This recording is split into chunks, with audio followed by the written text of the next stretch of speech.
Aman? Sino ka?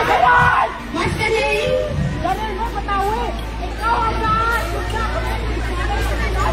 Sino ka?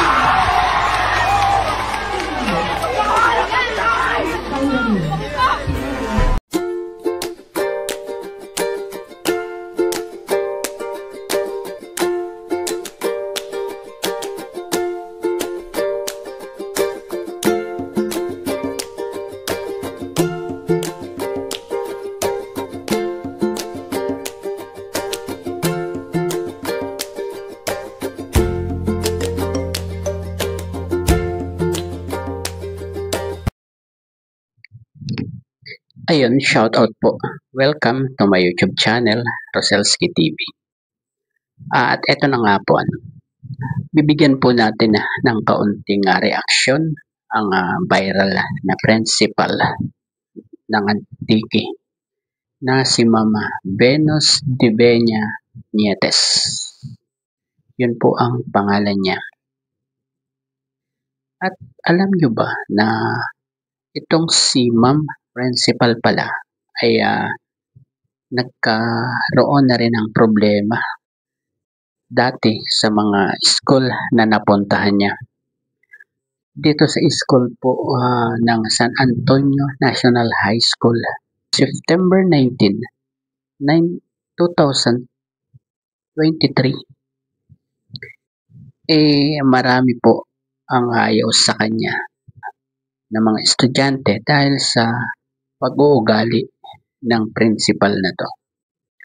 At nagwiluga po ang halos 500 estudyante para lang mapatalsik sa kanilang eskwelahan itong si Ma'am Principal.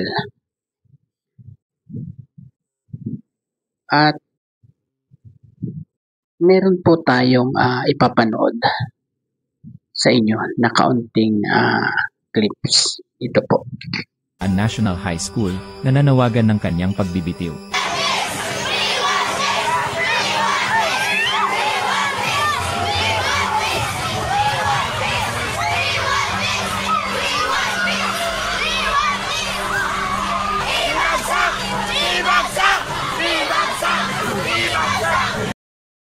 Ayun po at itong si principal po ay tinawag nilang manipulator. At ito pa po ang isa.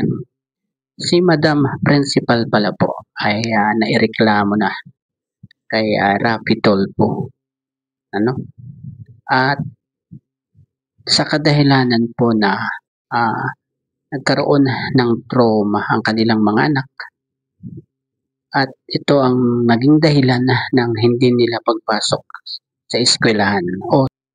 At ito po ang kaunting video. Halika po, panoorin po natin. Ako po siya nireklamo kasi napansin ko po sa anak ko na tanghali na nasa bahay pa rin. Yun pala po, wala na po siyang ganang pumasok sa Ayaw eskwelahan. na pumasok. So, na-trauma na yung bata. Ano pa po ang ibang mga reklamo? Sa panig naman ng ibang mga nanay?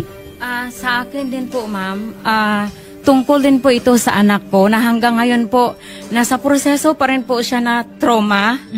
Kasi po, ang sabi ng advisor niya, dapat hindi ganon do's and don'ts. Dapat po, ito na ang huling araw mo sa mundo. Anak mo si Judy? Opo. Okay. Nagpaalam siya, ma'am, magsasama ako sa rally. Nagkasalubong sila ni Ma'am Nietes, ni Ma'am Principal. Okay. So, nag-good morning siya. Ang sagot sa kanya, good morning, Jordeline. Sabi niya, ayusin mo, sabi niya, yung mga post mo. Sabi niya, sasalita namin, kaya aden mo ang post mo, may imugid ka nakin. Ano ibig sabihin nun? Sa Tagalog? Mayroon ka sa akin. May paglalagyan ka sa akin, sabi ganon. Parang may pagbabanta. Nakakahiya ka. Halos 5 Kaya doon sa kaguluhang yun, nag-aksyon na po ang DepEd. Inilipat po muna siya sa office ng DepEd. Pero umapila po itong si Madam Principal. At sa CSC Regional Office. 24. Director through the Office of the Regional Legal Unit has given preferential attention to this matter. But of course, we have to be aware and we are constrained by due process. Okay? We need to observe the period set forth by law for those persons complained to submit their counter affidavits. At sa nangyari po, kamakailan lang sa Antique na naganap na pinahubad ng principal ang mga toga ng mga graduating student ng grade 12, ay ito po ang naging pahayag ni Mayor Sir Baladjay. Ito po ay ang mayor ng Lawaan. Ito po, panoorin po natin. Ma'am, nitis dito sa ko. Yes. Insist sa meeting na ito nga mas uniform na. Yung DepEd Memorandum Order, nagambagin, review ko, wala man gamba nga, hindi pwede mo po ba? Preferably, mag-school uniform lang to minimize expenses. Pero, kung kadya sa bilog ang probinsya ng Antique, bawal Region 6, aros man tanan graduate na ito ba? At ayun po ang naging pahayag ni Mayor. At lumabas din po kaagad ang statement ng DepEd. Ito po. Labas na rin ng kanilang statement ang DepEd patungkol sa insidenteng ito. Lininaw pa ng DepEd na ang pagsusuot ng toga ay hindi ipinagbabawal, kundi pinapayagan bilang karagdagang kasuotan. Sadya lang talagang may sariling batas ang prinsipal na ito at hindi niya naintindihan ang nasasaad. Kung ganito palagi ang sistema, paano pa natin maipagtatanggol ang kapakanan ng mga estudyante at guro? Ikaw, ano ang masasabi mo sa isyong ito? Pabor ka ba sa agarang aksyon laban sa prinsipal na ito? O sa tingin mo ba'y may dapat pang linawin? At ayun po ang naging pahayag ng DepEd.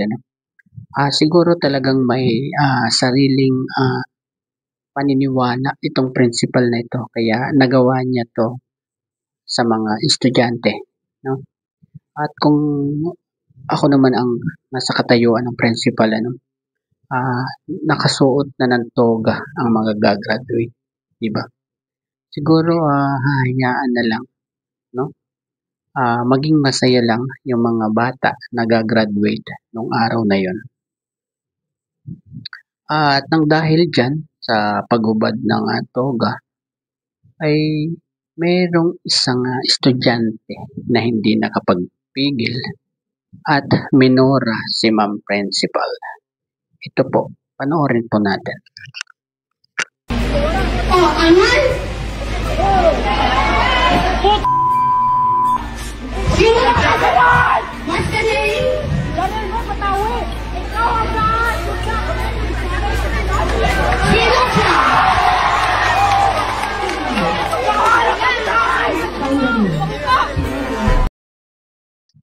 At ayun po, talagang galit na yung isang estudyante. Siguro, hindi lang isa. At nakita rin natin doon na merong mga nawawala ng malay, diba? Sa ibang video na kumakalat. May mga batang tumitili pa na mga babae, diba? Siguro hindi lang yung lalaki na yun ang talagang nagalit nung araw na yun. At siguro nakapagpigil lang or may pumigil, diba? At si kuya talaga, hindi niya napigilan, talagang minura niya si principal. At ayun, hanggang dito na lamang po and God bless po sa lahat. Bye-bye.